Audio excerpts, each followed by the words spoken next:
Okay, it was interesting exchange of views, and I certainly hope that we have been given enough information on these important subjects for the voters to at least make an attempt at making up your minds.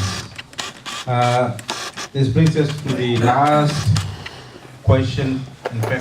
In fact, you could also translate this as your closing remark. Okay, so you can combine the two, and I will be asking each candidate to do that as in accordance with that criteria we have established.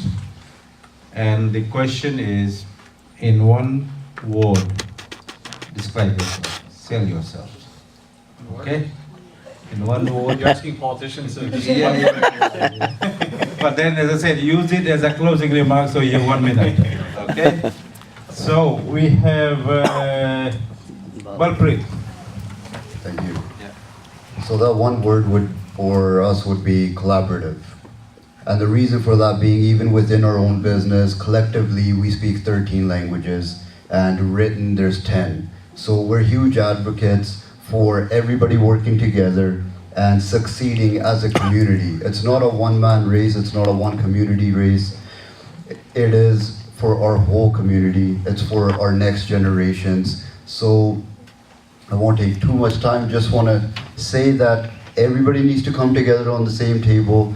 We need to set up our youth for success so they can collaborate with other cultures and races and rise together. That's really important for us, and we're gonna push for whatever it is we could do to make that happen, whether it be at the high school level, whether it be infrastructure, whether it be maintaining jobs here and building a much more collaborative and inclusive environment for everybody.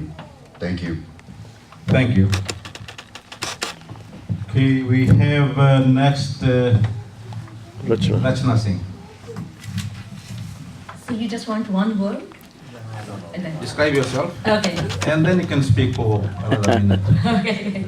So I would say I'm an advocate for working families and for people, and that's what I have been, like I did before, and that's what I will be doing. Like I have been door knocking, and the issues that I've been hearing, those are the issues that I have gone through myself, whether it is affordability, it is education, being mother of 2 children. I know how education is important and how we need to fund all that. About the jobs, I have a young son who's getting into post-secondary education, and it is a challenge for me as a working mother, like how that he should, one thing, get proper education, and I should have the resources for that.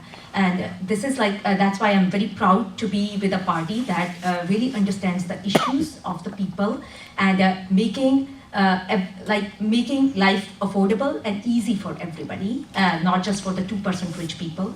And also for the jobs, I really want, like my son, for everybody to get good, well-paid jobs, not just part-time casual jobs with which they cannot get their life on. Thank you. I'm sure you are not going to win those 4 votes. Well, I consider myself to be an activist, and I can tell you whether I'm in politics or not, I will continue to stand up and fight for equality for all. That's my goal in life, and that's what I'll die with. And because I believe every human being deserves to live a life of respect and dignity, and being themselves. But let's see, on May 9th, you have a choice. You have a government for the last 16 years. They will tell you what they will do now, but they had 16 years to do it.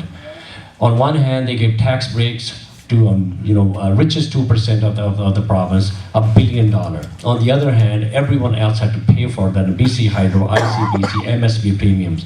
So what we're saying is that we want to make life more affordable for the middle class, hardworking people and the small businesses by freezing ICBC, by freezing BC Hydro, eliminating MSP premiums, and giving $400 to the renters.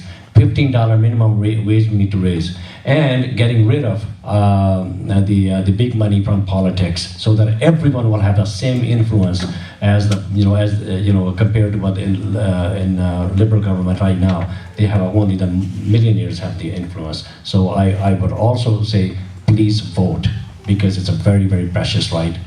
Make sure you exercise it. Thank you. Thank you, Ravi. One word to describe how I feel is grateful. I'm grateful for everyone to come today. This is what democracy is. People coming forward, listening to people who have ideas, and they're putting their ideas forward, asking us tough questions. This is not what it should be before every election. This is what it should be all the way through when somebody gets elected as well. And I'm grateful for the people that have come together. I'm grateful for the organizers today for having us. And I hope if I'm elected and you call, even if no one comes, we will come, because you do great work in the community. I spent 7 years in the business community, and for 7 years I was told only the Conservatives or the BC Liberals care about business. Well, let me tell you, what I've learned from getting involved in politics is that you can be in the business community and still care about your community. You can still be in the business community and care about kids in our community and our seniors, and that's what the BC NDP is today. I'm proud to be a part of this team, and I look forward to May 9th, and I'm hoping we can count on your support. Thank you. Sarah?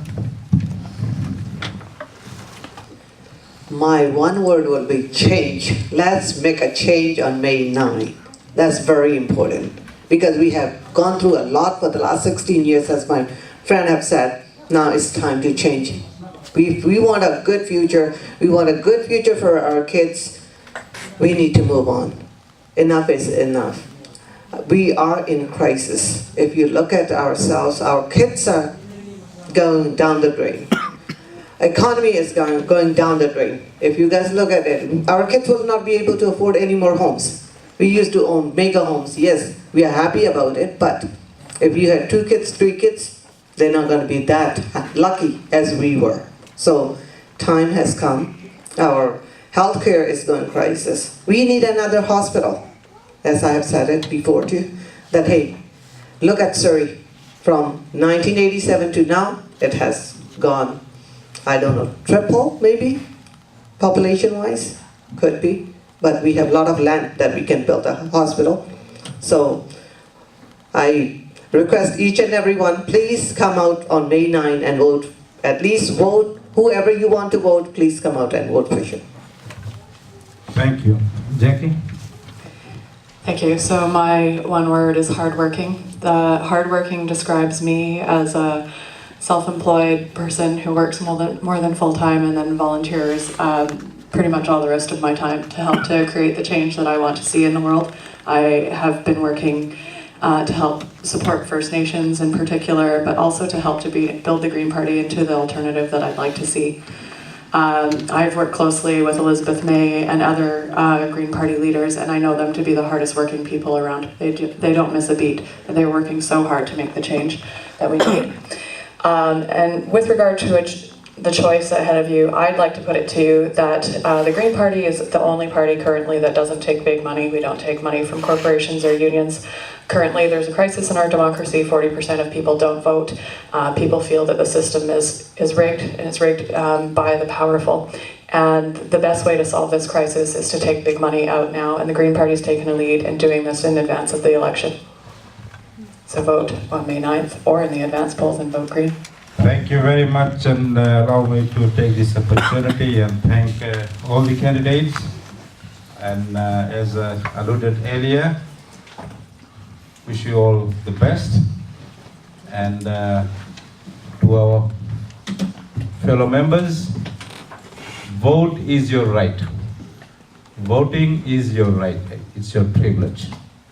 We must exercise that, which means do everything at our means, at our disposal to find out about the policies, the platforms, but do exercise your voting rights. So with these words, I'll be asking the MC to formally conclude the program, and we look forward to seeing you again. Thank you. Thank you, Brother Sikandar. it's time to conclude the program.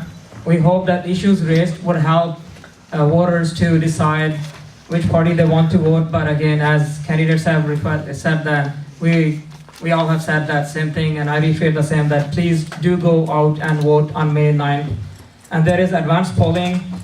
Voters card would be arriving soon, and some people might have gotten the voters card, but your voter information card would tell you the address of your advanced polling.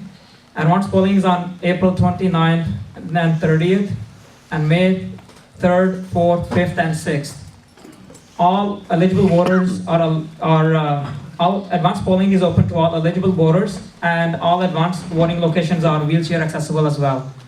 On behalf of Alamy newspaper and BCMA Surrey Delta branch, I thank all the candidates who came here, who took their time, and we wish them the best of luck in their campaign. And I thank all the brothers and sisters who are in the audience who took their time in the morning, who came out to show them that we are interested. And all the media, special thanks to all the media who is going to bring all these issues raised to the general public who couldn't make it. And they always do a good job, but the issues, as Brother Sikandar said, that the rest assured that these issues which we talked about and whatever you said will be brought by our local media to the public, and the public will be well aware. And we hope that there will be more participation in the election because of you coming here and people putting forward questions forward. So with all that, I thank everybody who came today, and wish you the good day or rest of the day. Thank you. Thank you so much.